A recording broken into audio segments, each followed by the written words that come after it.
TGT, PGT और LT की series में आज का टॉपिक है जिम्नोस्पर्म अथवा अनावृत बीजी पौधे।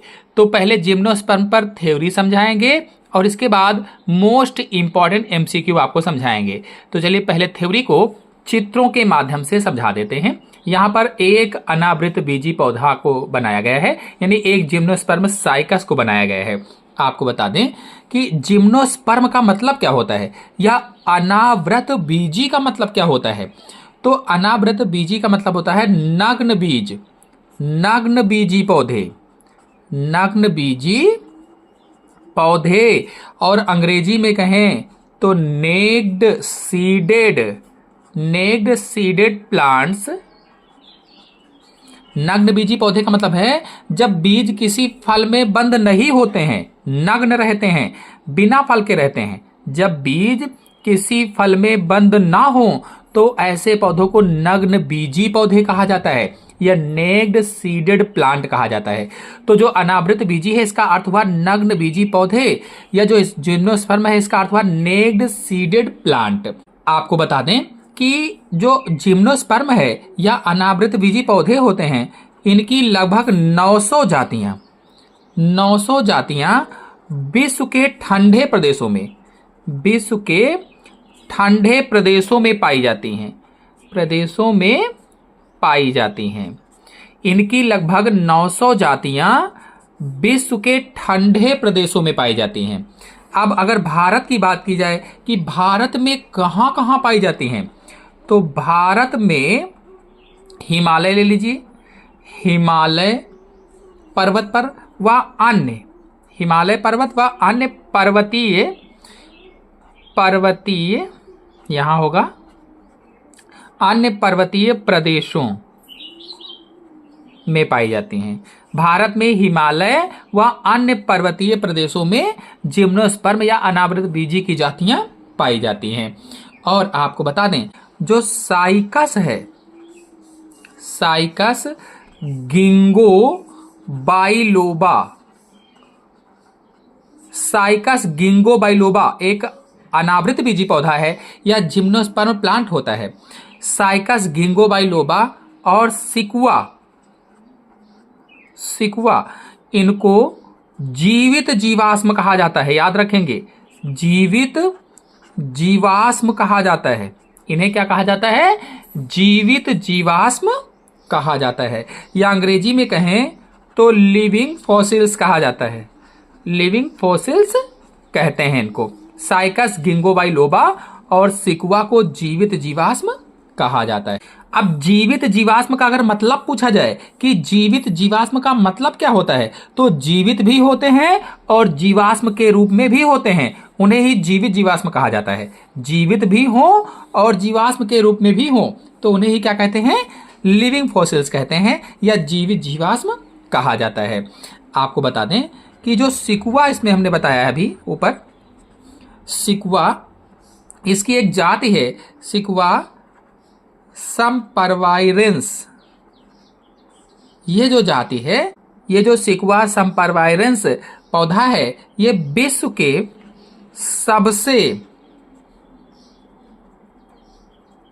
के सबसे अधिक ऊंचे वृक्ष होते हैं।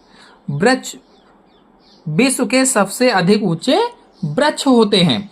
और आपको बता दें ये कहां पर पाए जाते हैं? सिकुआ समपरवायरेंस पौधे हैं, विश्व के सबसे अधिक ऊंचे वृक्ष हैं। ये कहां पाए जाते हैं? तो जो कैलिफोर्निया है, कैलिफोर्निया के रेडवुड पार्क में स्थित हैं। कैलिफोर्निया के रेडवुड पार्क में ये स्थित हैं। आपको बता दें जो जेमिया है, जेमिया पिग्मिया जिम्नोस्पर्म जो पौधा है, ये सबसे छोटा पौधा है, सबसे छोटा पौधा है। जेमिया पिग्मिया सबसे छोटा पौधा है। और सबसे बड़ा कौन सा बताया था? तो सिकुआ समपरवायरेंस पौधा जो है विश्व का सबसे अधिक ऊंचा पौधा था, जो कैलिफोर्निया के रेडवुड पार्क में स्थित है। और जेमिया पिग्मिया सबसे छोटा पौधा होता है। आपको बता दें, जो मुख्य इसका पौधा होता है, जो मुख्य पौधा होता है, मुख्य पौधा बीजाणुद्भिद होता है। बीजाणुद्भिद होता है मतलब क्या हुआ, गैमिटोफाइट होता है। गैमिटोफाइट होता है, मुख्य पौधा इसका गैमिटोफाइट होता है, जिसमें जड़ भी होती है, तना भी होता है, पत्तियां भी होती हैं, जो जड़, तना और पत्तियों में बटा रहता है। और अगर जिम्नोस्पर्म या अनावृत बीजी पौधों को देखा जाए तो इनमें जो रंध्र होते हैं, रंध्र पत्तियों में धंसे रहते हैं, पत्तियों में धंसे रहते हैं। जो रंध्र होते हैं वो पत्तियों में धंसे रहते हैं। और अगर इनके जननांग की बात की जाए तो जो जननांग होते हैं वो एक लिंगी होते हैं, एक लिंगी शंकु के रूप में या कोंस के रूप में होते हैं। और कोंस के रूप में, या इसी को कहा जाता है स्ट्रोबिलस के रूप में पाए जाते हैं। जननांग एक लिंगी शंकु या स्ट्रोबिलस के रूप में पाए जाते हैं, जो जननांग होते हैं। और आपको बता दें, साइकस में मादा शंकु नहीं पाए जाते हैं। जो साइकस होता है, साइकस के पौधे में मादा शंकु नहीं होते हैं। अगर जिम्नोस्पर्म या अनावृत बीजी पौधे के मुख्य रूप से उदाहरण देखे जाए कि कौन कौन से मुख्य रूप से पौधे आते हैं, तो साइकस है, पाइनस है जिसे चीड़ भी कहा जाता है, पाइनस को चीड़ भी कहते हैं, जमिया है, देवदार है, फर है, स्पुर है, एफिड्रा है आदि मुख्य रूप से पौधे इसके अंतर्गत आते हैं। चलिए अब जिम्नोस्पर्म या अनावृत बीजी पौधों का आर्थिक महत्व जान लेते हैं। तो पहला है भोजन के रूप में। देखिए, जो साइकस होता है, जो साइकस है, इसके जो तने होते हैं, साइकस के जो तने होते हैं, इनके तनों व बीजों से मंड मिलता है। साइकस के तने व बीजों से मंड प्राप्त होता है और उस मंड को क्या कहा जाता है, सैगो कहा जाता है, सैगो। और ये जो सैगो होता है, इसी से साबूदाना बनाया जाता है। इसका मतलब ये हुआ कि साइकस के पौधे से साबूदाना बनाया जाता है, जो भोजन के काम आता है या खाने के काम आता है। तो एक तो भोजन के रूप में हो गया, साइकस को मैंने बताया। ऐसे ही जो पाइनस होता है, पाइनस जिसको चीड़ कहा था, पाइनस की एक जाति होती है जिरार्डियाना। पाइनस जिरार्डियाना से चिलगोजा प्राप्त किया जाता है, चिलगोजा प्राप्त किया जाता है। जो पाइनस जिरार्डियाना है, इससे चिलगोजा प्राप्त किया जाता है। और इसके पेड़ कहाँ मिलते हैं अगर कहा जाए तो इसके पेड़ हिमाचल प्रदेश में पाए जाते हैं, हिमाचल प्रदेश में इसके पेड़ पाए जाते हैं। एक जाति और होती है गिंगो बाइलोबा। जो गिंगो बाइलोबा है, इसके जो बीज होते हैं, बीजों को चीन व जापान में खाया जाता है, चीन व जापान में खाया जाता है। गिंगो बाइलोबा के जो बीज होते हैं, इनके बीजों को चीन व जापान में खाया जाता है। पाइनस जिरार्डियाना से चिलगोजा प्राप्त किया जाता है। साइकस के तने व बीजों से मंड मिलता है और उसे सैगो कहा जाता है। जो मंड होता है उसी से साबूदाना बनाया जाता है। अगर इमारती लकड़ी व ईंधन की बात की जाए तो जैसे चीड़ है, देवदार है, चीड़, देवदार, रेडवुड है, फर है, ऐसे ही स्फुर है, आदि की लकड़ी से फर्नीचर बनाए जाते हैं। बहुत ही मजबूत लकड़ी होती है। फर्नीचर व इमारती सामान बनाए जाते हैं। चीड़, देवदार, रेडवुड, फर, स्पुर आदि की लकड़ी से फर्नीचर व इमारती वस्तुएं बनाई जाती हैं। और एक आपको बता दें, जो जूनिपेरस है, जूनिपेरस की लकड़ी से पेंसिल बनाई जाती है, पेंसिल होल्डर बनाए जाते हैं, आदि चीजें बनाई जाती हैं। जूनिपेरस की लकड़ी से पेंसिल, होल्डर आदि बनाए जाते हैं। अगर वाष्पीय तेल की बात करें तो वाष्पीय तेल जैसे चीड़ है, जिसे क्या कहा था, पाइनस। जो चीड़ है तो इसे पाइनस भी कहा जाता है। चीड़ के जो वृक्ष होते हैं, चीड़ के वृक्षों से तारपीन तेल बनाया जाता है। तारपीन का तेल बनाया जाता है। चीड़ या पाइनस के वृक्षों से, पेड़ों से तारपीन का तेल बनाया जाता है। इसी प्रकार से जो देवदार होते हैं, देवदार की जो लकड़ी होती है, देवदार की लकड़ी के जो बुरादे हैं, लकड़ी के बुरादे से सीडर वुड तेल बनाया जाता है। देवदार की लकड़ी के बुरादे से सीडर वुड तेल बनाया जाता है।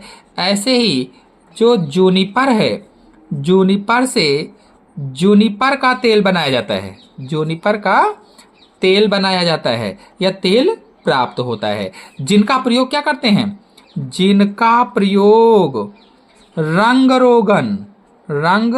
रोगन, इत्र, साबुन आदि के लिए उद्योगों में किया जाता है, उद्योगों में किया जाता है। अगर रेजिन व टेनिन की बात की जाए तो हेमलोक से टेनिन प्राप्त किया जाता है। टेनिन प्राप्त करते हैं। जो हेमलोक है इससे टेनिन प्राप्त किया जाता है, जो स्याही व चमड़ा बनाने के काम आता है। चमड़ा बनाने के काम आता है। हेमलोक से टेनिन प्राप्त करते हैं जो स्याही व चमड़ा बनाने के काम आता है।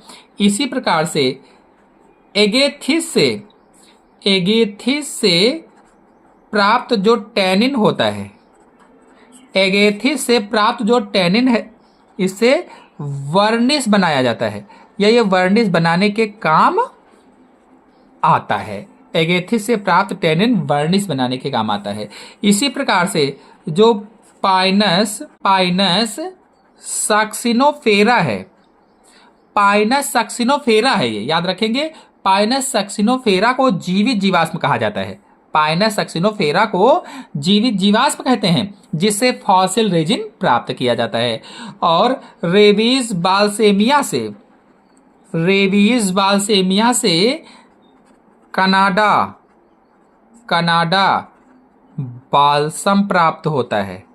कनाडा बाल्सम, जिनका प्रयोग जीव विज्ञान प्रयोगशाला में किया जाता है, जीव विज्ञान प्रयोगशाला में करते हैं। अगर औषधीय उपयोग में देखा जाए तो जो एफिड्रा होता है, याद रखेंगे, जो एफिड्रा है, एफिड्रा के रस से एफेड्रिन एल्कलाइड प्राप्त किया जाता है। एफिड्रा के रस से एफेड्रिन एल्कलाइड प्राप्त किया जाता है, जिसका प्रयोग दमा में किया जाता है। दमा तथा श्वास रोगों में करते हैं। एफिड्रा के रस से एफेड्रिन एल्कलाइड प्राप्त करते हैं, जिसका प्रयोग दमा तथा श्वास रोगों में किया जाता है। इसी प्रकार से जो साइकस है, साइकस की छोटी जो पत्तियां होती हैं, छोटी जो पत्तियां होती हैं, उन पत्तियों का रस पेट के रोगों में काम आता है। पेट के रोगों में काम आता है। त्वचा के रोगों में काम आता है, त्वचा के रोगों में। इसी प्रकार से जो साइकस के बीज होते हैं, साइकस के जो बीज होते हैं, इनको पीसकर, साइकस के बीजों को पीसकर नारियल तेल में मिलाने से, नारियल तेल में मिलाने से जो जख्म होता है, जहां घाव हो जाता है, जो चोट होती है, वो ठीक होता है। अगर सजावटी पौधों को देखा जाए तो साइकस को लोग घरों में लगाते हैं सजावटी पौधों के रूप में। पाइनस को लगाते हैं। एबीस को सजावटी पौधों के रूप में लगाते हैं। टेक्सस को लगाते हैं। थूजा है, ये भी लगाते हैं। क्रिप्टोमेरिया है, इसको भी बाग बगीचों में लोग लगाते हैं। Cycas, Pinus, Abies, Texas, thuja, cryptomeria है, ये सब बाग बगीचों में सजावटी पौधों के रूप में लोग लगाते हैं। और आपको बताते हैं झाड़ू व रस्सी बनाने में भी कई सारे जिम्नोस्पर्म यूज होते हैं। कई जिम्नोस्पर्म का यूज झाड़ू व रस्सी बनाने में भी किया जाता है। चलिए इसका वर्गीकरण समझा देते हैं। देखिए, अगर जिम्नोस्पर्म के क्लासिफिकेशन को देखा जाए, वर्गीकरण को देखा जाए, तो इसे दो उपवर्गों में बांटा गया है। एक तो उपवर्ग साइकेडोफाइटा और दूसरा है कोनिफेरोफाइटा, साइकेडोफाइटा सब क्लास और सब क्लास कोनिफेरोफाइटा। जो साइकेडोफाइटा है इसमें जो वृक्ष होते हैं छोटे व शाखाहीन होते हैं, छोटे छोटे वृक्ष होते हैं, छोटे व शाखाहीन होते हैं, छोटे होते हैं और शाखाहीन होते हैं। और जो पत्तियां होती हैं, पत्तियां बड़ी बड़ी व संयुक्त होती हैं, पत्तियां बड़ी होती हैं व संयुक्त होती हैं। और जो मज्जा या स्टील पाई जाती है वो सुविकसित होती है, मज्जा या स्टील सुविकसित होती है। जबकि अगर कोनिफेरोफाइटा को देखा जाए तो इसमें जो पौधे होते हैं, पौधे बड़े व अत्यधिक शाखित होते हैं, अत्यधिक शाखित होते हैं। देखिए यहाँ पर शाखाएं नहीं थी, छोटे थे पौधे और शाखाहीन थे, यानी शाखाएं नहीं थी। जबकि इसमें जो पौधे हैं बड़े हैं और अत्यधिक शाखित होते हैं। इसमें पत्तियां कैसी थी? संयुक्त थी। और इसमें पत्तियां कैसी हैं? सरल होती हैं, सरल पत्तियां पाई जाती हैं। इसमें मज्जा सुविकसित थी और इसमें जो मज्जा होती है वो कम विकसित होती है, कम विकसित होती है। अब देखिए जो साइकेडोफाइटा है इसको 3 ऑर्डर में बांटा गया है। पहला है साइकोडोफिलिकेलिस, जो पहला गण है या ऑर्डर है साइकोडोफिलिकेलिस है, जिसका उदाहरण है मेड्यूलोसा। जीवाश्मी पौधे होते हैं, जीवाश्मी पौधे होते हैं। अगला है बेनिटाइटेलिस, जो बेनिटाइटेलिस है ये भी जीवाश्म होते हैं, जीवाश्मी पौधे होते हैं, उसका उदाहरण है विलियमसोनिया। और फिर तीसरा है गण साइकेडोलिस, जो साइकेडोलिस है इसमें साइकस, जामिया, ड्यून आदि आते हैं और ये जीवाश्म के रूप में भी पाए जाते हैं व जीवित भी होते हैं, जीवित भी होते हैं, जीवाश्म भी होते हैं। यानी कि ये दोनों प्रकार के होते हैं, जीवित और जीवाश्म। और लगभग 100 जीवित जातियां का छोटा समूह होता है ये। अगर कोनिफेरोफाइटा को देखा जाए तो इसको 4 वर्गों में बांटा गया है, 4 वर्गों में। एक पहला है कोरडाइटेलिस, जो कोरडाइटेलिस है इसमें एक उदाहरण है कोरडाइट्रिस। अब ये जो पौधे होते हैं ये भी जीवाश्म के रूप में पाए जाते हैं, फोसिल्स के रूप में पाए जाते हैं। दूसरा गण है गिंगोएलिस, जो गिंगोएलिस है ये एकमात्र, केवल एकमात्र गिंगो बाइलोबा, गिंगो बाइलोबा जीवित पौधा है, जीवित पौधा है। ये जो गण है, जो आर्डर है गिंगोइलिस, इसमें केवल एकमात्र गिंगो बाइलोबा जीवित पौधा है, जीवित पौधा होता है। जबकि अन्य जितने भी पौधे होते हैं वो सभी जीवाश्म के रूप में पाए जाते हैं, अन्य सभी जीवाश्म हैं। जबकि जीवित कौन है? तो गिंगो बाइलोबा, गिंगोएलिस में, तो इसका उदाहरण गिंगो बाइलोबा हो जाएगा। फिर अगला है कोनिफरेलिस, जो कोनिफरेलिस गण है या ऑर्डर है, इसके अंतर्गत चीड़ है या पाइनस कहा जाता है उसे ही, फर है, एबिस है, स्प्रून है आदि आते हैं। और जिम्नोस्पर्म का सबसे बड़ा गण होता है, ये सबसे बड़ा गण है, सबसे बड़ा गण होता है, जिम्नोस्पर्म का ऑर्डर होता है। और इसमें जीवित भी होते हैं, जीवित भी और जीवाश्म भी दोनों रूपों में पौधे पाए जाते हैं, जीवित भी और जीवाश्म भी। और फिर लास्ट है निटेलिस, जो निटेलिस है ये सबसे विकसित गण है, सबसे विकसित गण होता है। और सभी पौधे कैसे होते हैं? छोटे व जीवित होते हैं, सभी पौधे जीवित होते हैं, छोटे होते हैं और जननांग एक लिंगी होते हैं। एक लिंगी मतलब है कि अलग अलग पौधों पर नर और मादा पाए जाते हैं। तो इस तरह से वर्गीकरण हो जाएगा। चलिए अब आज के टॉपिक पर आधारित मोस्ट इंपॉर्टेंट एमसीक्यू आपको समझा देते हैं। तरुण पत्तियां कुंडलित होती हैं। टीजीटी 2013 में क्वेश्चन पूछा जा चुका है। सोचिए और बताइए कौन सा ऑप्शन सही होगा? मार्सिलिया में, फर्न में, साइकस में, उपर्युक्त सभी में। यंग लीव्स आर कॉइल्ड इन,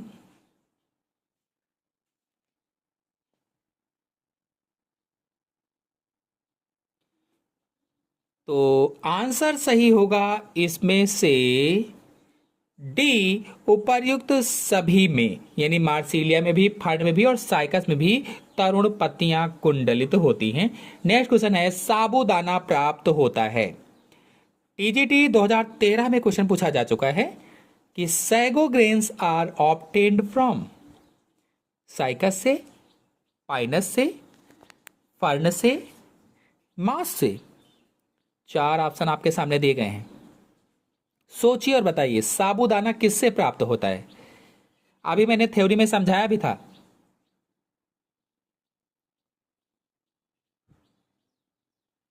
तो इसका आंसर सही होगा पहला, साइकस से प्राप्त होता है। जो साइकस रेवल्यूटा होता है, साइकस रेवल्यूटा जो प्रजाति है, इसके तने से साबूदाना या सैगो प्राप्त किया जाता है जो कि स्टार्च होता है। लेकिन वास्तविक व्यापारिक साबूदाना एक एंजियोस्पर्म मेट्रोजाइलॉन से प्राप्त होता है। नेक्स्ट क्वेश्चन है, साइकस सैगो का स्रोत है जो कि है। Cycas is source of sago, that is starch, cellulose, protein, starch और प्रोटीन का मिश्रण। पीजीटी 2011 में क्वेश्चन पूछा जा चुका है। सोचिए और बताइए कौन सा ऑप्शन सही होगा।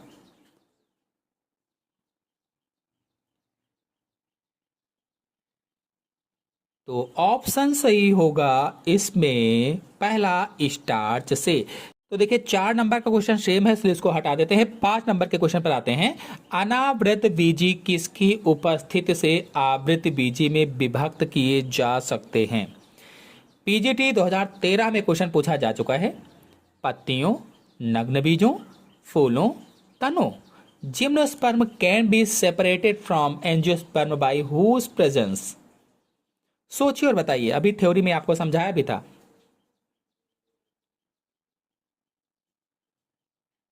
अनावृत बीजी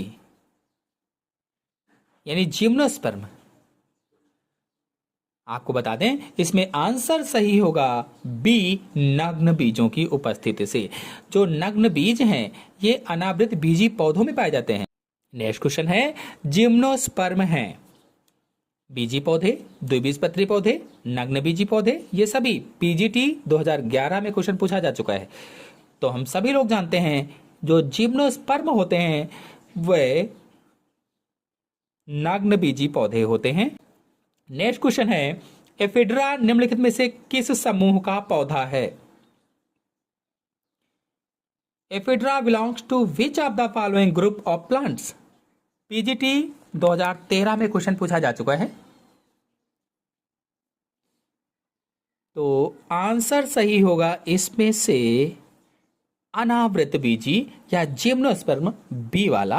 आपको बता दें जो एफिड्रा है अनावृत बीजी पौधों का समूह है और औषधीय रूप से यह सबसे महत्वपूर्ण जिम्नोस्पर्म होता है।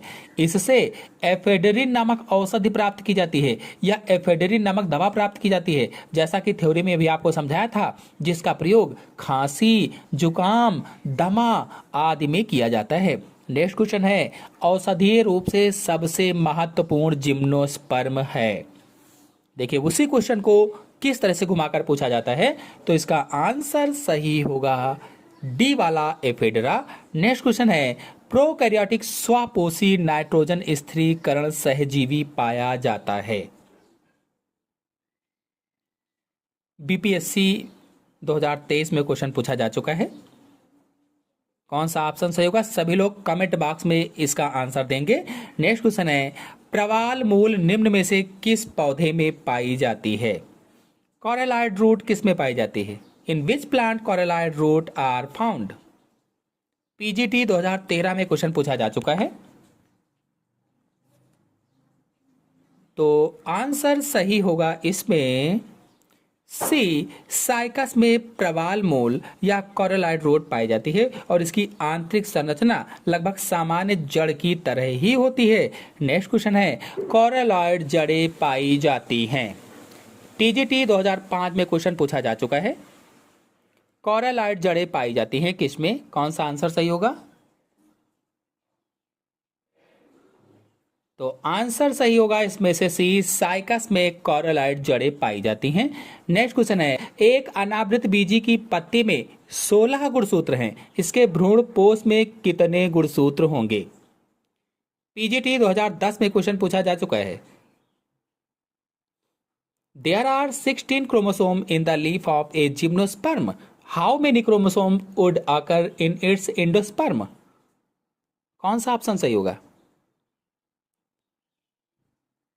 आपको बता दें कि अनावृत बीजी पौधों में पत्ती बीजाणुद्भिद पीढ़ी की संरचना होती है जिसमें द्विगुणित गुणसूत्र होते हैं। भ्रूणपोष युग्मकोद्भिद अवस्था है जिसमें अगुणित गुणसूत्र होते हैं। यदि द्विगुणित अवस्था में 16 गुणसूत्र हैं तो अगुणित अवस्था में 8 गुणसूत्र होंगे, इसलिए इसमें आंसर सही होगा पहला वाला, 8 गुणसूत्र होंगे। नेक्स्ट क्वेश्चन है, जिम्नोस्पर्म में भ्रूणपोष होता है त्रिगुणित, द्विगुणित, अगुणित, बहुगुणित।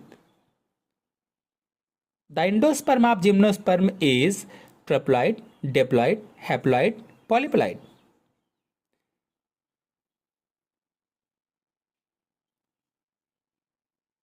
आंसर सही होगा इसमें से सी, अगुणित होता है। नेक्स्ट क्वेश्चन है, प्रोफेसर डी पंत ने अनावृत बीजी को बांटा है 4 विभाग में, 3 विभाग में, 6 विभाग में, 8 विभाग में। टीजीटी 2010 में क्वेश्चन पूछा जा चुका है। Professor D Pant has divided gymnosperm into,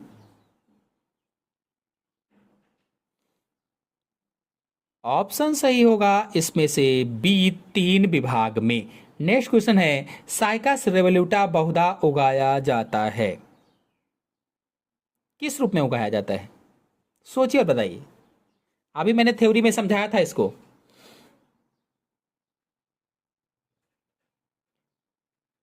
जो साइकस रेवोल्यूटा है ये साइकेडेसी कुल से संबंधित है और इसकी 100 से अधिक जातियां विश्व के विभिन्न भागों में पाई जाती हैं। अभी थ्योरी में आपको बताया था, जिनमें से लगभग 9 जातियां भारत में पाई जाती हैं। और जो साइकस रेवोल्यूटा है ये भारत में पाई जाने वाली एक जाति है जो मूल रूप से जापानी जाति है, जापानी, और भारत में इसे सुंदर या सजावटी पौधे के रूप में उगाया जाता है, इसलिए इसमें आंसर सही होगा बी, सजावटी पौधे के रूप में। नेक्स्ट क्वेश्चन पर आते हैं, निम्नलिखित में से कौन सा जीवित जीवाश्म है? साइकस, पाइनस, सेलेजिनेला, ये सभी।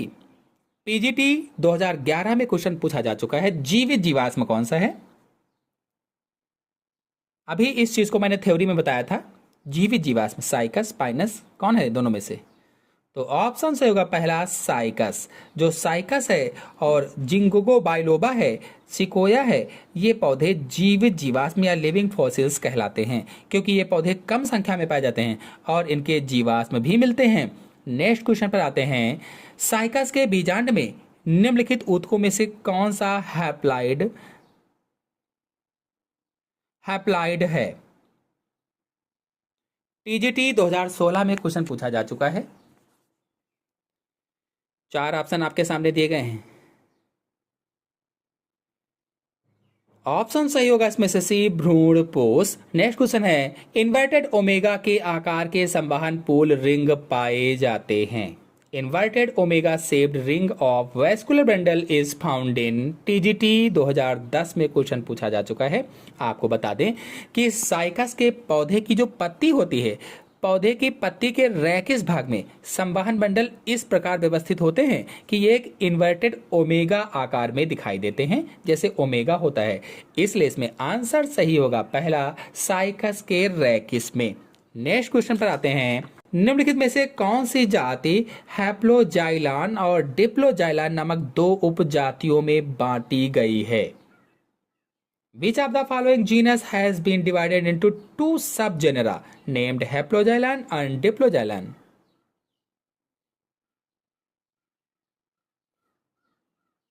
कौन सा ऑप्शन सही होगा? ऑप्शन सही होगा इसमें से बी, पाइनस। आपको बता दें पाइनस वंश को 2 उपवंशों में बांटा गया है, हैप्लोजाइलान और डिप्लोजाइलान। नेक्स्ट क्वेश्चन है, पाइनस की जड़ में जाइलम का आकार होता है V shaped, Y shaped, C shaped, all of these. TGT 2010 में क्वेश्चन पूछा जा चुका है। पाइनस की जड़ में जाइलम का आकार कैसा होता है? आंसर सही होगा इसमें से बी, वाई आकार का होता है। नेक्स्ट क्वेश्चन है, पाइनस के अंकुर की जड़ों पर होता है शैवाल, कवक, बैक्टीरिया, इनमें से कोई नहीं। पीजीटी 2011 में क्वेश्चन पूछा गया, root of pinus seedling are associated with.